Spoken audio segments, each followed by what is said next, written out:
Hi, welcome to Green TV, the show dedicated to positive, green solutions and the third party and independent candidates that advocate for them. I'm your host, Gail Parker, and today we have with us independent Green Party candidate for delegate. Thanks for being here with us, Terry. Terry Modglin has lived in the National Capital Region for 40 years. Terry's the oldest of 8 children. He was born and brought up in St. Louis, Missouri, the Show Me State. Terry worked to pay his tuition to a Catholic boys' school in St. Louis, and Terry financed his degree with scholarships, loans, and part-time employment, graduating from Georgetown. Terry served 4 years in the Army's 173rd Airborne Brigade, including a 20-month tour in Vietnam. He was awarded 2 Bronze Stars for service. Terry has a Master's of Public Administration and has traveled extensively in Africa, Asia, Australia, South America, and Europe. Terry was a Capitol Hill staffer and has helped cities design crime prevention and reduction strategies and worked with the organization Youth Crime Watch of America. Modglin is the father of 2 and the grandfather of 5. Terry, you're an independent Green candidate and you ran for delegate before. What factors led you to choose the third-party candidate, the independent Greens? Well, you know, we live in a great country. I think a lot of us don't realize how great it is. I've traveled enough to be able to compare, and the opportunities that we have in our country and the ability to reform the system is something that makes it great. But people have lost faith in government, both in its transparency and its functionality, and they're looking for a change that is more hopeful, sets a fairer standard, and is more transparent. As a result of the experiences that I've had in life, I felt that I had some ideas to contribute to the common good, and ones that would be alternatives to the other parties that and candidates that appear on the ballot. And I want to be a leader. I love to work for people. I'm a hard worker, and I realize that if you want to get something done in the legislative arena, I worked in Capitol Hill for 8 years, you have to keep working hard. It's not a one-year effort, it's a multi-year effort to be able to make real change. Change in our political system is incremental, and we just have to keep working at it year after year. It's not a avocation for a flash-in-the-pan candidate, then, is what you're saying. That's right. And what advice would you give someone who is thinking about running for office? Some of our viewers out there who might be having the same thoughts that you are, that they could make a difference. What advice would you give them? Well, I certainly buy the independent Green Party motto of more candidates, less apathy. Give people hope about change in the system. But the first thing I would say is I think we owe it to the voters to research the issues to know what we're talking about. Secondly, to have a real message, a clear message to people that resonates with them. And again, that takes work to develop. And then third, I would say that people, one of the things I learned from the campaign is that people really want to see the candidate. I think running again, I want to do better about making myself more visible to more people. Because people, they can hear about you, read about you, but they like the personal touch. And why not? People change people, and people have hope in a particular candidate in our system because they see not only their policy positions, but their personal qualities. I see. And Terry, would you tell our viewers which district you live in and about your issues in your district? District 49, which runs essentially in 12 precincts in Arlington and 5 in Fairfax County, is probably the most diverse district in the Commonwealth of Virginia. Some say that there are as many as 100 different languages spoken in that district. I know in my own condominium building on my floor, there are people of 16 different nationalities. So it's a very diverse district with a there's a significant Hispanic population, a significant Vietnamese population, a significant Muslim population in that district. I liked the opportunity to run in a district like that because of the background that I have, having worked on foreign affairs issues, having been in Vietnam for 20 months, having worked on the Panama Canal issues when I was on the Hill and so on, having a familiarity with Latin America. So those presented great opportunities for me. My campaign slogan was build a stronger future for Virginia. And sometimes that means making choices in terms of budget and other things that are more difficult now, but in the long term will serve our future generations. Virginia's made a lot of good decisions with respect to finances and so on, but could do even better. And in the midst of that, we have both, and particularly in District 49, but otherwise in the state, a strong immigrant population. 15% of the businesses in Virginia are owned by immigrants. And from my perspective, the immigration is part of the lifeblood of America.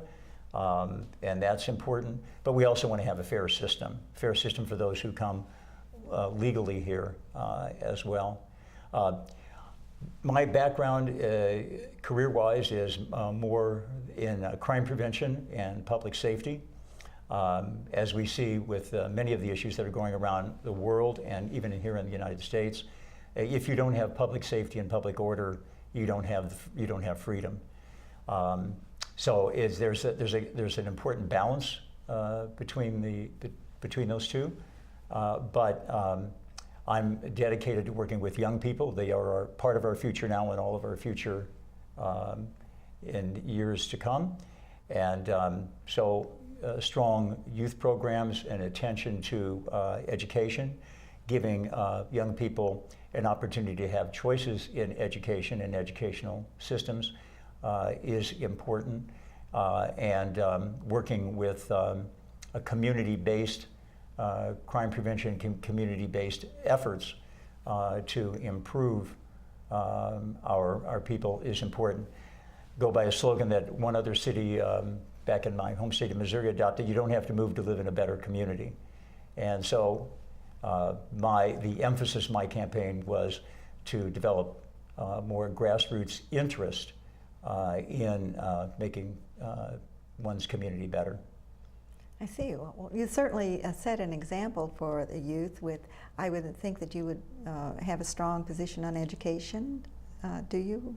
I do, and as one who grew up in a pretty tough environment in St. Louis, the oldest of 8 kids, and we were living in public housing at the time that I went to high school, getting some financial help as a result of my own efforts there in school, and then finally getting a scholarship to Georgetown. I think it's important to give our young people a variety of educational choices. That doesn't mean I'm against any of the things that were happening in public schools. I think we have, generally speaking, good public schools, both in County of Arlington and the County of Fairfax. They educate a mass number of kids and do a pretty good job. But I do also believe in education, like other interests, that competition makes us all better. And an opportunity to search for a variety of things, a variety of educational standards, educational choices that meet high standards is important. I see. And do you have any legislation in mind that you would like to put forward in the state? Well, I have a number of things. One is to continue to improve what we're doing with respect to our ethics in Virginia. We can still, even after the legislation this year, tighten up those laws. I favor the idea of having a referenda for our voters. I think we need to embrace the participation of all of our people and our voters in a lot of the issues that face the state. So, some people said to me in the last campaign, "Oh, you're going to make us like California, you know, and we'll go crazy with referenda." Well, I'd rather see that participation in government than for people to think that, well, they're just 100 delegates and 40 senators in Richmond, and the governor and lieutenant governor who do these things. So people need to feel a sense of empowerment. If they do, they will come up with better ideas. And a lot of the states get stuck in policies that are not fit for the times. The times are changing greatly, very, very quickly, and the institutions that we have need to change and to be reshaped in order to meet those. I wouldn't say our institutions are under attack. I would say our institutions need to change to meet the needs and the opportunities we have today. Oh, very good. And what would you like for the viewers to know about your campaigns and your positions if you were to speak with them today? Well, I'd like to know, first of all, I'd like people to think about issues rather than having a reaction that is based upon what their party tells them. You know, and that's what I love about the Independent Green Party. We have an opportunity to put forward our ideas that may be diverse even within our own party. So first thing I would say to people is, please listen. Listen to all the candidates. Listen to their ideas. Don't write them off because you don't hear that they have a 45% or more popularity rating at that time. A lot of the great ideas that have changed America started out as very much as minority ideas. So listen, and the second thing I would say is look for an opportunity to get involved yourself. I'm particularly interested, and I had in my campaign 8 interns, a lot of other young people involved, and one of the major reasons I had them involved was that looking to their future, you know, to be involved, to run for office, to get involved in government and public service. So let's involve young people as much as we can. Let's not make that a barrier. I see. And I do want to take this opportunity to thank you for your service. And I would like to know, did that experience in the military color your outlook on life and your approach to issues in any way? Yeah, it did in the sense that, first of all, the idea of war and conflict is a very, very, very, very big issue, and the things that we see that are somewhat stereotypical about war and conflict, there's a lot of layers of and a lot of subtleties in combat itself and in wars. You definitely, knowing the dislocation that occurs when we have violence, whether it's violence in our own communities or violence in the world, we want to do everything that we can to prevent that. That's what I devoted my career to in crime prevention and violence prevention. We want to take every step that we can to try to solve things peacefully. Things only get solved peacefully, really, if you have communication and if things are fair. Good point. And now let us hear from our candidate spotlight feature. We have 2 short spotlights, one from Diane Blay, who is candidate for Congress in Virginia's 10th Congressional District, and Tareq Salahi, who is candidate for Congress in Virginia's 7th Congressional District. Hi, I'm Diane Blay, and I'm running for Congress in the 10th Congressional District. And I'm running for many reasons. Basically because I want our country to be better. I think that we spend way too much money on defense. We have over 100 bases in other territory outside the United States. We need to cut back on the money we spend on that and spend it on our people in our own country. The money in campaigns is just horrific, and our legislatures are spending too much time trying to raise money instead of dealing with the issues and trying to do what's best for the country. And they're bribed whether they think they are or not, and so they don't do what is the best for our generation and our children and the world in the future. So there are many other issues too that I think we need to do better on, but basically if you vote for Diane Blay or the Green Party, this is what the Green Party is trying to do, to make a better world. So Diane Blay for Congress, thank you very much. Hi, I'm Tareq Salahi, and I'm running for Congress, United States Congressional District 7. I'm asking you to crash the party lines. Don't just look at the D or the R, look at the candidate. Be practical. That's who I am. Look at my back history. I have assisted small business with legislation. I've helped grow jobs in Virginia. I've worked with both parties to pass legislation that's helped you and helped small business in the Commonwealth of Virginia. I'm pro-tourism, pro-agriculture, pro more businesses coming to Virginia. Bipartisanship is a must.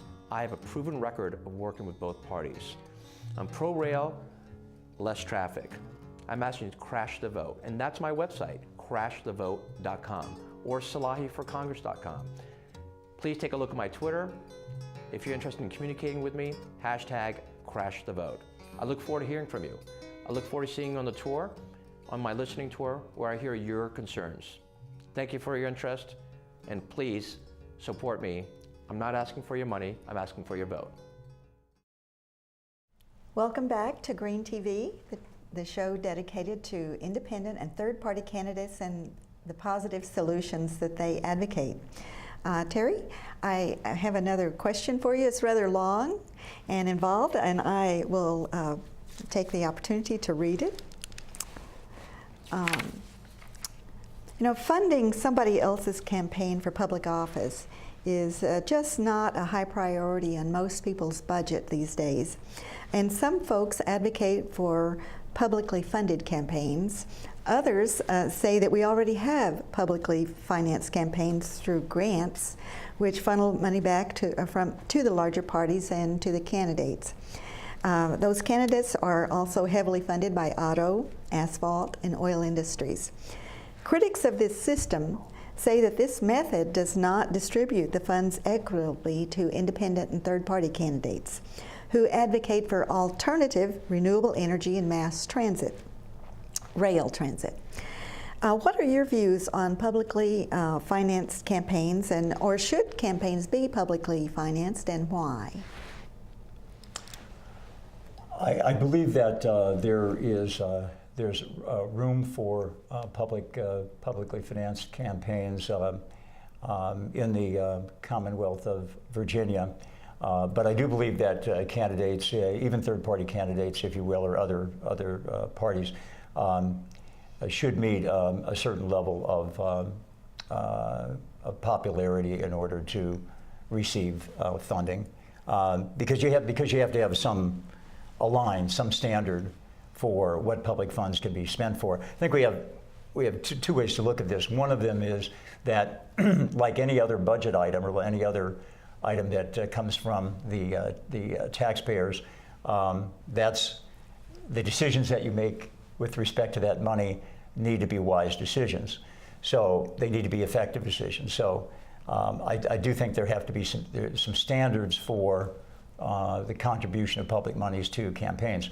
In my particular campaign, although I spent a fair amount of money in that campaign and raised some, my opponent spent 5 times as much. And that there's no doubt that contributed to his victory in that campaign. So I think we could do a little bit more to level the playing field, but with some guidelines. Would it help to be in the televised debates, or were you permitted to be in televised debates? Yeah, I think that we should have, there should be some room, at least in some of the debates, for all the candidates to say their piece. I think that the number of, we had, in my campaign, we had 15 forums that we did, and because there were only 2 candidates on the ballot, myself and the other candidate, we were, the 2 of us were at every one of those forums. But I think there, at least for some of those forums, there ought to be an opportunity for every candidate to be involved. That's a large number, 15 forums in one district, delegate district. How many people would you estimate total were in attendance in those 15 forums? That's a great question, and one that really speaks a lot to the issues of campaigning in these times. Of those 15, one of them was at Wakefield High School. So we had all the seniors and some of the juniors at Wakefield in that debate. And there were many candidates that spoke. We had one of the senior citizen centers where there were several hundred folks. And we had one other that was largely attended, more than 100 people. The others were like 20 or 30 persons at the maximum. That was, frankly, very disappointing. But at the same time, I salute those institutions, including, for example, the League of Women Voters, that make it possible for the candidates to be heard. Yeah. In part, it's the candidate's job to get people to those forums. Yes. So I would estimate maybe at the outside 500 or 600, and some of those were juniors and seniors, probably not registered to vote. How many people in your district, in District 49? Oh, there's 100,000 people and potentially 40,000 voters. And in our particular election, there were about 16,500 voters. And for our viewers, this is typical issue facing independent and third-party candidates, is how to get to their message to the voters. So it's an uphill battle. Would you say it's an uphill battle? Well, it is, and particularly in a district like the one in which I ran. One half of the people live in condominiums or buildings in which you really don't have access to their front door. So you have to devise alternative ways to reach them. So it's very difficult in that environment. And is it the American way, Terry, to shy away from uphill battles? Absolutely not. Right. Well, I have another long question for you, Terry. Every year, 33,000 Americans are killed on our roadways. 420,000 are injured or maimed in automobile accidents every year. Rail is safer, and yet we still import $300 billion in consumable fuels from abroad, and we spent $2 trillion on the war in Iraq. So with $300 billion, we could build high-speed rail that would cut our dependence on fossil fuels in half. Would you rather place our priorities on war, oil, or building rail? And why? The short answer of that is building rail, and I advocated in my campaign for a metro stop at the Seven Corners area and in the Bailey's Crossroads area. I know there's some work being done on the with respect to the streetcar issue in Arlington now, but I felt like our district was being underserved when adjacent areas had metro access. Let me also make another point here with respect to road safety. I've been very involved in that over the years. I was on a board of directors of something called the National Organization for Youth Safety, which is largely directed toward safety of young people on the roads. But in our country, the age group that is most likely to have a fatal crash are teenagers. The second largest age group are people over 65. And more pedestrians and bicyclists are being injured and killed these days. So the issues of texting while driving, free hands, audio as you're driving, and so on, those issues are very important to me. But I think that the future of our metropolitan area in Washington, D.C. and Northern Virginia demands more rail service. There are temporary dislocations. And with that, Terry, we're running out of time. Thank you very much for being on Thank the you. show. Yeah. And thank you, viewers, very much for being on the show today. You're watching Green TV, the show dedicated to positive green solutions and the independent and third-party candidates that advocate for them.